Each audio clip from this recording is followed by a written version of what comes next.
시 8편은 참 아름다운 시입니다. 여호와 우리 주여. 찬송이 새벽부터 목이 잘 안 나오네.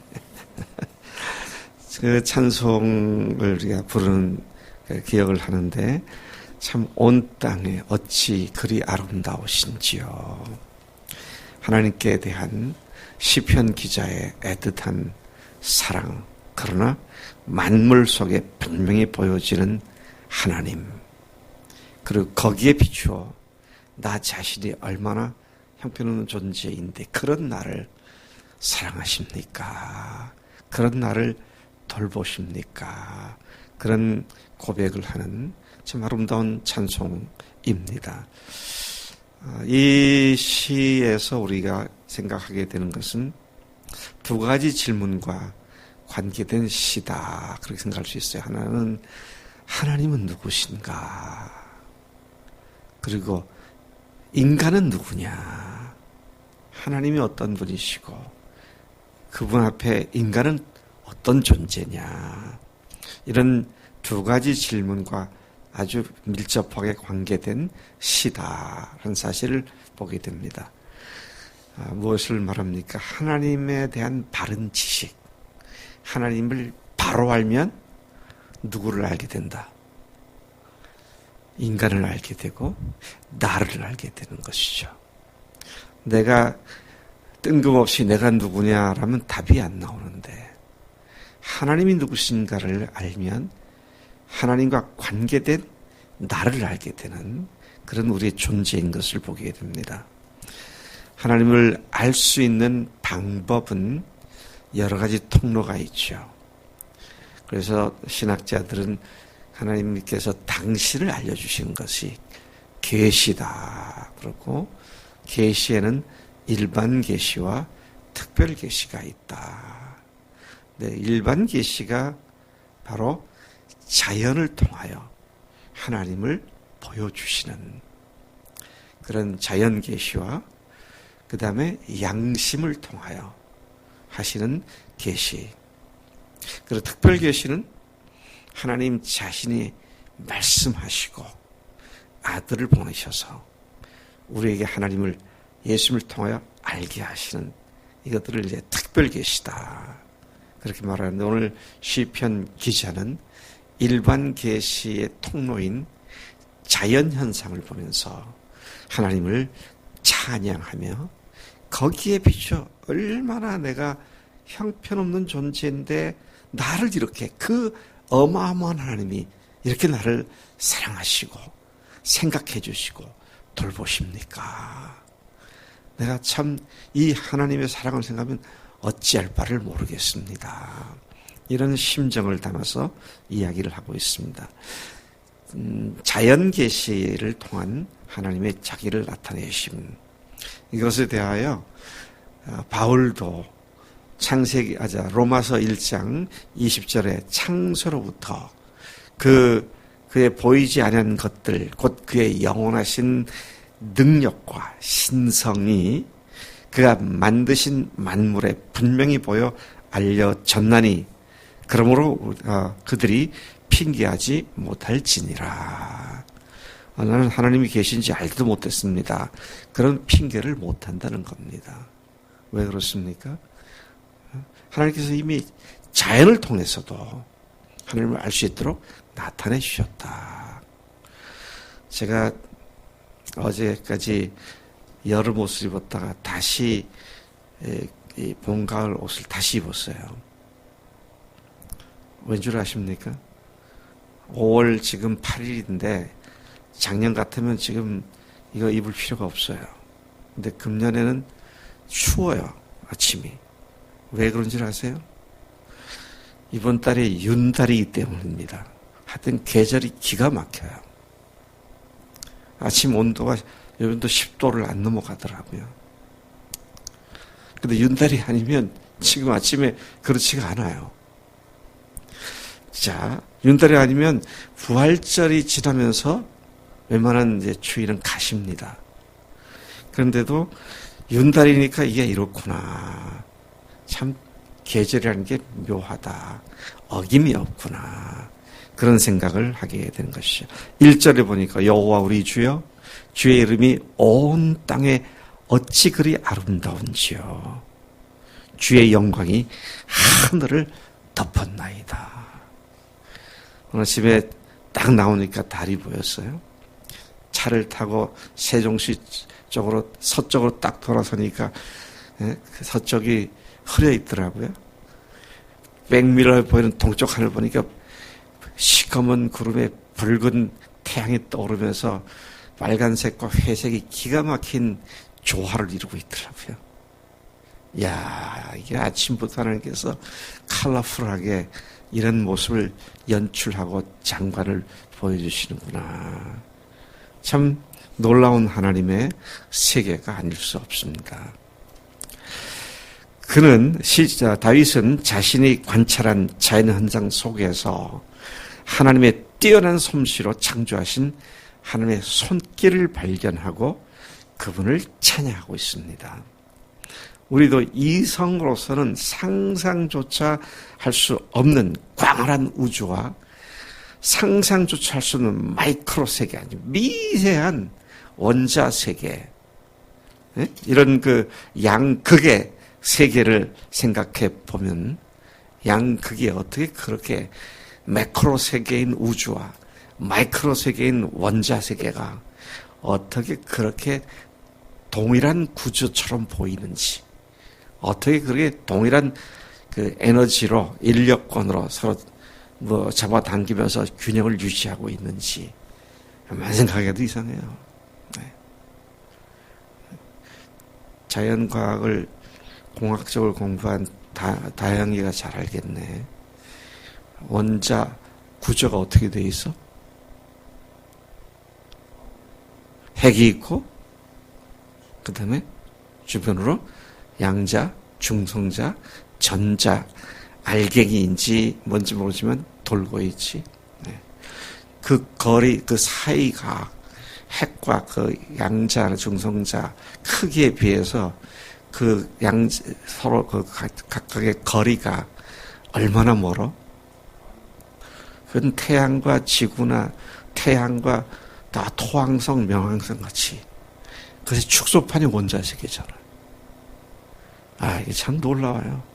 태양계가 속해 있는 은하계가, 이게 이 은하계가 얼마나 큽니까? 근데 그게 수백억, 수천억 개가 이 우주 공간이 펼쳐져 있고, 그리고 그 뒤가 뭔지도 모르고, 한도 끝도 없는 그 거대한 세계에서 나를 보면 거의 안 보이는 먼지, 조그만 먼지 같은 참 그런 존재인데 그런 나를 하나님께서 관심을 갖고 돌보신다.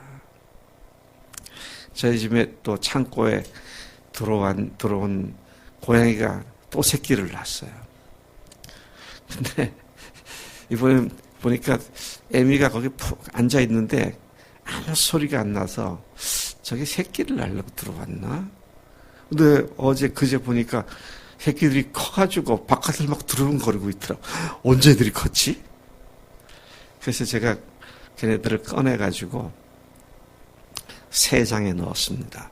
이번에는 그 중에 한 마리를 좀 묶어서 키워야겠다. 왜 그 원조가 다 늙어가지고 비실비실하니까. 근데 신경이 쓰여요. 어제 하루 지나고 오늘 지났는데 자고 나서 얘들이 잘 있을까? 애미는 그 옆에 있는데 들어가지도 못하고 우유를 줬더니 어제 보니까 우유를 먹었더라고요. 먹었구나. 네. 그 관심이 가고 고양이한테도 제가 그러고 있는데 하나님이 당신의 형상대로 만드신 우리를 얼마나 자세하게 알고 계시고 돌보시는가. 우리 정경래 자매가 어제 저녁 목장 모임 하는데 공황장애가 다 없어졌어요. 얼마나 감사한지. 하나님께서 딸을 그렇게 사랑하시는구나. 참 그렇게 안 한다고 우리가 항변할 아무것도 없는데 주님께서 그렇게 하신 것을 봅니다.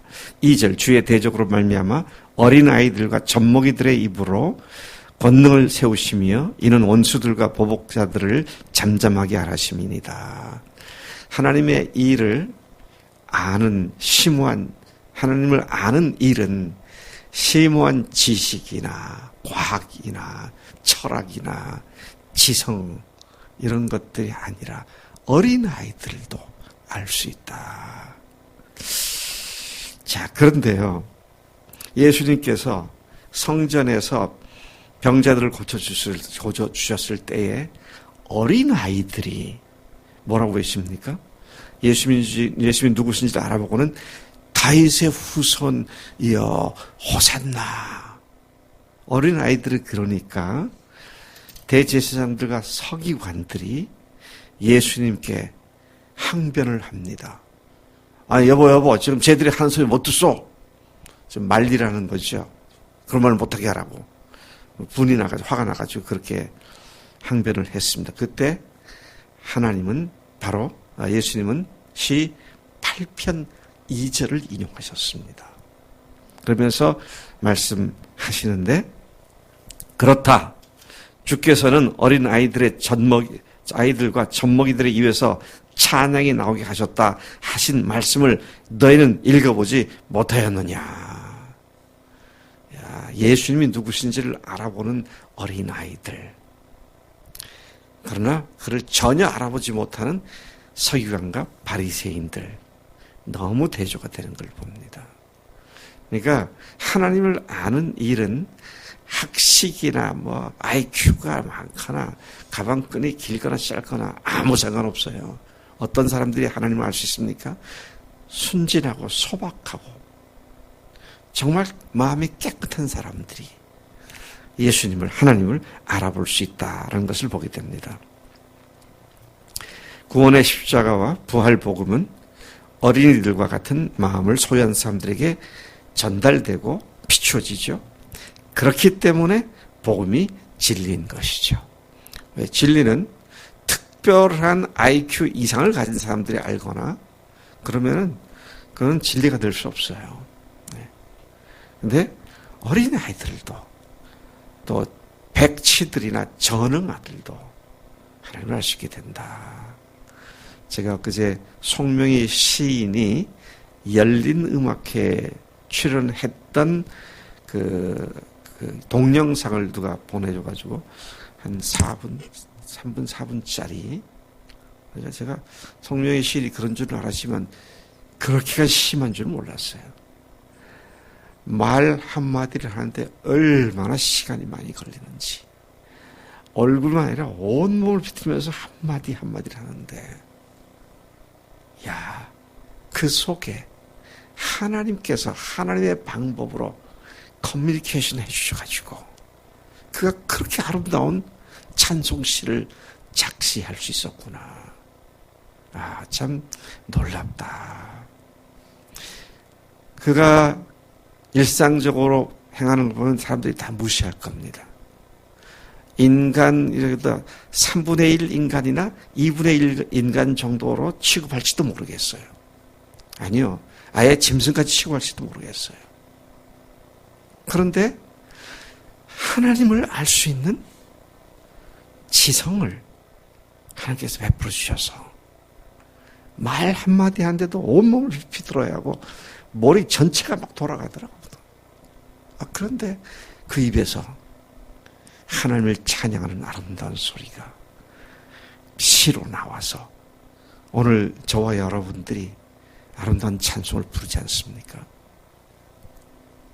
3절부터 5절까지 보니까 주의 손가락으로 만드신 주의 하늘과 주의 베풀어 두신 달과 별들을 내가 보니 사람이 무엇이기에 주께서 그를 생각하시며 인자가 무엇이기에 주께서 그를 돌보시나이까. 5절 그를 하나님보다 조금 못하게 하시고 영화와 존귀로 관을 씌우셨나이다. 목동이었던 다윗이 양을 칠 때 밤하늘에 펼쳐진 수많은 별들을 보았을 것이고 맑은 밤 하늘에 빛나는 달을 보았을 것이고 그리고 그는 그 속에 하나님의 놀라운 아름다운 솜씨를 발견하며 찬양하는 그런 시를 지었음을 보게 됩니다.